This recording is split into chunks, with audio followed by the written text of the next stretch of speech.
Hello friends, welcome to Dharmika cooking channel. ಇವತ್ತಿನ recipe gobi 65 ಮಾಡ್ತಾ ಇದ್ದೀನಿ. ಸೊ ಸಂಜೆ ಟೀ ಟೈಮ್ ಸ್ನ್ಯಾಕಿಗೆಲ್ಲ ತುಂಬಾ ರುಚಿಯಾಗಿರೋ ಅಂತಹ ಸ್ನ್ಯಾಕ್ ರೆಸಿಪಿ ಅಂತಲೇ ಹೇಳ್ಬೋದು. ಸೊ ಮಾಡೋದು ಹೇಗೆ ಅಂತ ನೋಡೋಣ. ಒಂದು ಪ್ಯಾನಿಗೆ ನಾನಿಲ್ಲಿ ನೀರು ಕಾಯ್ಲಿಕ್ಕೆ ಇಟ್ಟಿದ್ದೆ. ಅದಕ್ಕೆ ಒಂದು 1/4 kg ಗೋಬಿಗಳನ್ನ ಕಟ್ ಮಾಡಿ, ಅಂದರೆ ಹೂಕೋಸು ಏನಿದೆಯೋ ಅದನ್ನು ಕಟ್ ಮಾಡಿ ಹಾಕ್ಕೊಂಡಿದ್ದೆ. ಅದಕ್ಕೆ ಒಂದು 1/4 ಟೀ ಸ್ಪೂನಷ್ಟು ಅರಿಶಿನ ಹಾಕಿ ಒಂದು 2-3 ನಿಮಿಷ ಇದನ್ನು ಕುದಿಸ್ಕೊಂಡ್ರೆ ಸಾಕು.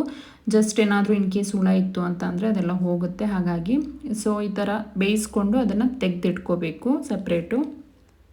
ಇದಾದ ನಂತರ ನೆಕ್ಸ್ಟು ಒಂದು ಬೌಲ್ಗೆ ನಾನಿಲ್ಲಿ 1-2 ಟೀ ಸ್ಪೂನಷ್ಟು ಅಕ್ಕಿ ಹಿಟ್ಟನ್ನು ಹಾಕ್ಕೊತಾ ಇದ್ದೀನಿ. ಹಾಗೆ 1-2 ಟೀ ಸ್ಪೂನಷ್ಟು ಕಾರ್ನ್ಫ್ಲೋರ್ನ ಸಹ ಹಾಕ್ಕೊತಾ ಇದ್ದೀನಿ. ಮತ್ತು 1 ಟೇಬಲ್ ಸ್ಪೂನಷ್ಟು ಕಡಲೆ ಹಿಟ್ಟನ್ನು ಸಹ ಸೇರಿಸ್ಕೊತಾ ಇದ್ದೀನಿ. 1 ಟೀ ಸ್ಪೂನಷ್ಟು ಅಚ್ಕಾರದ ಪುಡಿ, ಹಾಗೆ 1 ಟೀ ಸ್ಪೂನಷ್ಟು ಗರಂ ಮಸಾಲ, ಮತ್ತು 1 ಟೀ ಸ್ಪೂನಷ್ಟು ಧನಿಯಾ ಪುಡಿ, ಮತ್ತು 1 ಟೀ ಸ್ಪೂನಷ್ಟು ಪೆಪ್ಪರ್ ಪುಡಿ, ಮೆಣಸಿನ ಪುಡಿ, 1 ಟೇಬಲ್ ಸ್ಪೂನಷ್ಟು ಶುಂಠಿ ಬೆಳ್ಳುಳ್ಳಿ ಪೇಸ್ಟು. ಇದಿಷ್ಟನ್ನು ಹಾಕಿ ಚೆನ್ನಾಗಿ ಮಿಕ್ಸ್ ಮಾಡ್ಕೊಳ್ಳಿ ಫಸ್ಟು. ಅದಾದ ನಂತರ ರುಚಿಗೆ ಎಷ್ಟು ಬೇಕಷ್ಟು ಉಪ್ಪನ್ನು ಸೇರಿಸ್ಕೋಬೇಕು.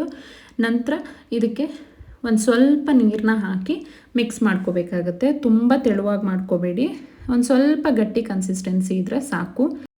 ನೋಡಿ, ಈ ಕನ್ಸಿಸ್ಟೆನ್ಸಿ ಇದ್ದರೆ ಸಾಕು. ಇವಾಗ ಇದು ರೆಡಿಯಾಗಿದೆ.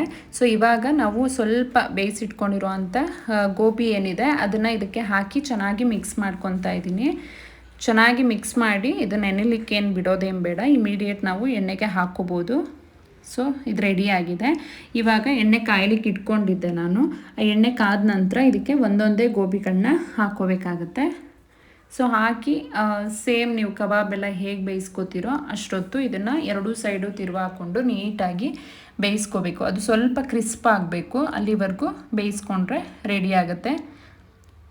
ಸೊ ಸಂಜೆ ಟೀ ಟೈಮ್ ಸ್ನ್ಯಾಕೆಲ್ಲ ತುಂಬ ಬೇಗ ಪ್ರಿಪೇರ್ ಮಾಡ್ಕೋಬೋದಾದಂತಹ ಸ್ನ್ಯಾಕ್ ರೆಸಿಪಿ ಅಂತಲೇ ಹೇಳ್ಬೋದು. ಸೊ ಇದಾಗಿದೆ, ಎತ್ತಿಟ್ಕೊತಾ ಇದ್ದೀನಿ. ಸೊ ಇದಿಷ್ಟೇ, ತುಂಬ ಸುಲಭವಾಗಿ ಮಾಡ್ಕೋಬೋದಾದಂತಹ ಗೋಬಿ 65 ರೆಡಿಯಾಗಿದೆ. ಸೊ ಈ ವಿಡಿಯೋ ಇಷ್ಟ ಆಗಿದರೆ ಲೈಕ್ ಮಾಡಿ, ಸಬ್ಸ್ಕ್ರೈಬ್ ಮಾಡಿ, ಹಾಗೆ ಪೂರ್ತಿಯಾಗಿ ವಿಡಿಯೋನ ಸ್ಕಿಪ್ ಮಾಡದೆ ನೋಡಿ. Thank you.